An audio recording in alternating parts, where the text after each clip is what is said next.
Mutual fund sales have been really bad lately.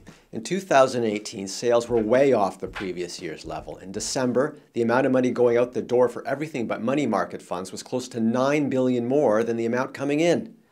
I can't say I'm surprised by these numbers. For a while now, I have been getting emails from readers saying something along these lines. I have just begun to take a serious look at my investments and I see that everything is in mutual funds. I know that mutual funds are expensive and I am wondering if I should sell them and buy something else. Mutual funds are definitely a high-cost way to invest compared to other options. But it makes no sense to jump off from there and conclude that all funds are bad and must be avoided. The fund industry is loaded with mediocre to bad products, but there are many good funds quietly helping people meet their financial goals. If you're wondering about your own funds, get some facts.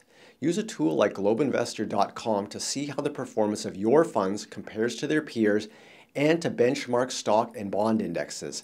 Next, think about the value you're getting from the investment firm that sold you your mutual funds. Fund fees include a component that goes to advisors and their firms to cover the cost of advice. If you receive good advice and good returns, why get rid of your funds? My sense is that money flying out of mutual funds will often find a better home in exchange-traded funds, which are much cheaper to own than mutual funds.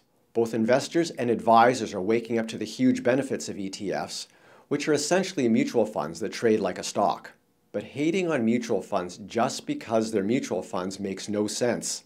Find out what funds you own and how they compare. Then grade your advisor on the job he or she has done in helping you meet your financial goals. Only then should you decide whether to join the crowd selling their mutual funds.